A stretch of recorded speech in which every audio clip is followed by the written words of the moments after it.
I'm real big on symbolism, and the butterfly is like the ultimate symbol of transformation. When the worm goes into the cocoon and then it transforms into the butterfly, that butterfly contains absolutely none of the same DNA that the caterpillar contains. And so I personally believe that a change in evolution is when you've completely disrobed yourself, taking off that whole garb of that old lifestyle, the behavior, your thoughts and everything, and kind of just laid it to the side or buried it and started fresh with a new you.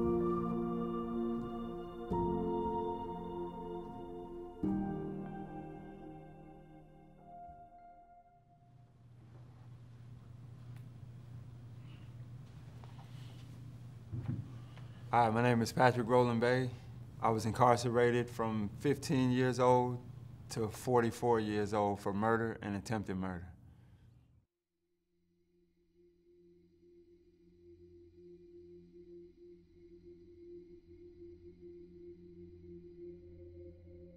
I was born in Chicago, Illinois, in a single-parent home with two older siblings.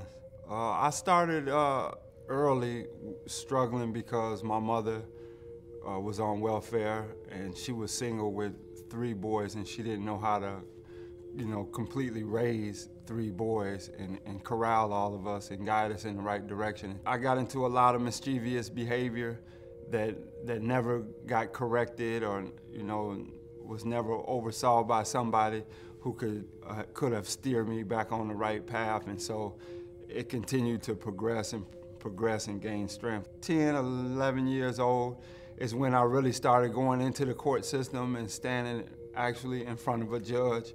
And once I got introduced to the system, then unconsciously resentment started setting in. And so at 9, 10, 11 years old, going in and out of the system, it just kind of fueled this negative behavior that just spiraled completely out of control. I didn't really have a lot of dominant male role models to guide me and teach me the right way in life. And so I sought that in my older brother, and my brother was leaving out the house, going out in the streets every day, and I followed right behind my brother, and he was in the gang culture, and I followed right behind him in the gang culture. The gang culture in Chicago is so widespread that a lot of youth are influenced by it. So when I came outside of my house, it pretty much was all that was around me. Hanging out with the wrong crowds, I got involved with murder and attempted murder, and it was all gang related. In my neighborhood, there was a lot of guys who came up to the school, and that caused conflict with guys from different neighborhoods came up to the school. And as a result of that conflict, a shooting occurred. And they charged me with accountability, an accessory to the murder and not the actual murder itself, just for being there and being around the guys that were actually involved. They sentenced me to 55 years for murder and 30 years for attempted murder, and sent me to prison at 15 years old with the maximum sentence. I struggled with suicide. As a person who really didn't see a whole lot for the future based on what I was just seeing in my circumstances at that moment, I struggled with the whole idea of suicide because I was surrounded by so many people in a dark, maximum security prison environment that had 70, 80, 90 years, 100 years. All the activities that, were going on the streets with drugs and, gang activity and so on, it was going on every day in the county jail. It was going on every day in the prison system. And so you're just constantly bombarded with all that negativity that it's a challenge to try to do something different. As far as what actually was the catapult for me changing is learning how to listen. I was hard-headed, I was stubborn. I just wouldn't listen to anybody. So when I finally got to that point where I, was gonna take a step of faith and do something that I had never done before, I took a chance and I listened. And when I began to listen and listen and listen and practice what I was listening, then I started making a lot of major changes in my life. My mentor used to always, share with me that at the end of the day, society respects your education. It doesn't respect your street credibility. And so education and what I needed in the real world became important to me as my eyes were opening up to seeing what people who are making it in the real world are doing. I was always inspired by the Malcolm X book and the Malcolm X movie. Malcolm X is known throughout the world as somebody who studied the dictionary from A to Z multiple times. And sitting in a prison cell 23 hours out of every 24-hour day, I didn't have nothing but a dictionary in front of me. So, just reading the dictionary, took me to so many different places in the world and opened my mind up to so much stuff. And then I started practicing the words and using the words. And so when I started working on those things, I started networking with a lot of people who had a lot more wealth of knowledge to really start helping me step my game up and really get going with working on change and doing something different in life.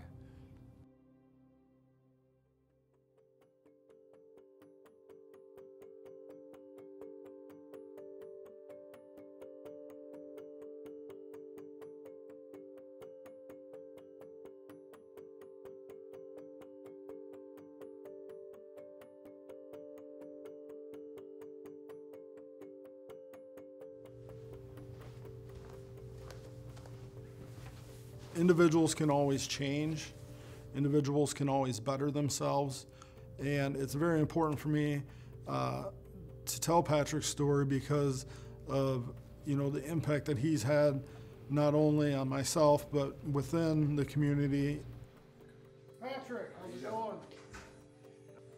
It's not always that we get to see successful stories in my line of work. It takes a lot of resiliency to continue the work that we do. At the beginning, when I first met Patrick, with him transferring here from out of state, we're provided some information from the state of Illinois. A lot of it's old information because it's back from the 90s. So I think back to myself in the 1990s. I'm not the same individual from 30 years ago. So I'm not going to put that on him that he's that same individual from 30 years ago. One of the stigmas about not only prison, but the actual prisoner himself is that a lot of us morph into that idea that we're nothing but a statistic or we're nothing but a number. And sometimes when you tell yourself that over and over again, you believe it.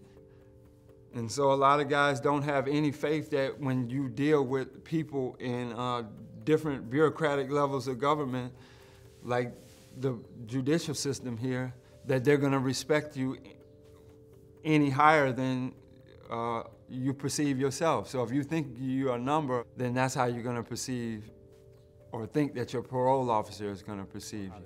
My relationship with Eric immediately just was a nice, cordial and respectful relationship. He humanized the whole entire process by talking to me person to person and man to man at the level that I was, living my life every day, work, family, things like that. My perception now is that a lot of the districts for parole are actually places to help people transition into their life. I no longer have that us versus them mentality. Ever since we met, I lost several key members of my family while I was incarcerated. My mother, I lost my grandmother, I lost my father. And so when you get out, you can have that feeling of feeling like I'm alone and nobody's out here to help me. And so I just try to utilize all the resources around me. I really look at what programs they offer. I look at, how they network and open up doors for people through referrals and programs and stuff like that. And, I really admire a lot of the work that they do.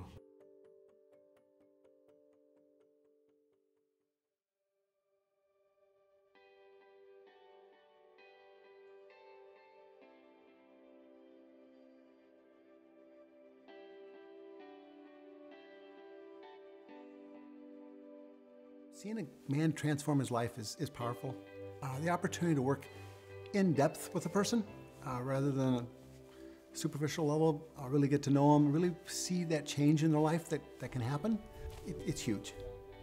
Yeah, I met Mike Johnson through Hope CDA, Hope Community Development Association, Christian-based re-entry program that helps people with troubled backgrounds, with addiction, so on and so forth. I didn't even know how to read a tape measure when I came home.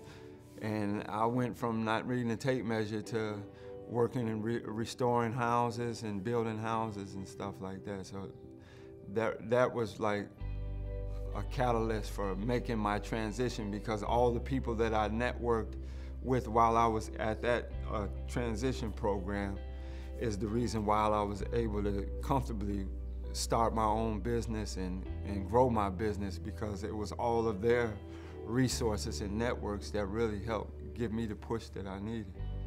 Second chances are easy to say but hard to do, and there's a perception that people coming out of prison, they made bad choices, and oftentimes that's true, but because of that they have to live with those consequences, and so we're not going to help them in any way. We want to see punishment instead of rehabilitation. And so Patrick's unique in that he made some really good choices as he was in prison. He's a hustler, and I mean that in the best sense of the word. And so it was one of the things I admired about him. And if I can help somebody start a business, I'm always glad to do that. And so when he told me he wanted to start a business, a cleaning business, I'm like, you bet. I am a third generation cleaner, and I've just always been surrounded around cleaners. And I've had a passion for cleaning for years. So while I was in prison, I did as much study and research as I could on cleaning businesses and just, you know, the ins and outs of business in general and stuff like that, so that when I came home, I could be as prepared to start a business as possible. I walk with confidence, I walk with my head up. It doesn't matter if I'm going to clean a toilet or, you know, clean trash off of somebody's floor.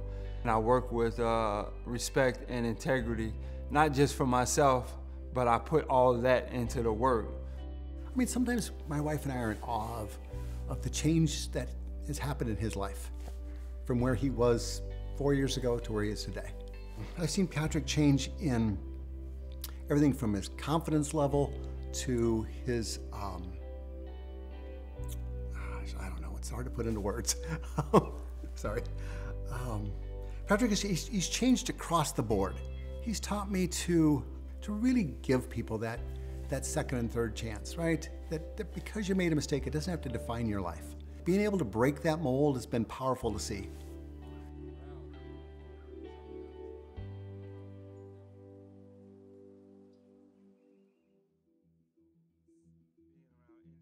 When I see Patrick today, I see a success story. I see an individual who has spent the vast majority of his adulthood incarcerated.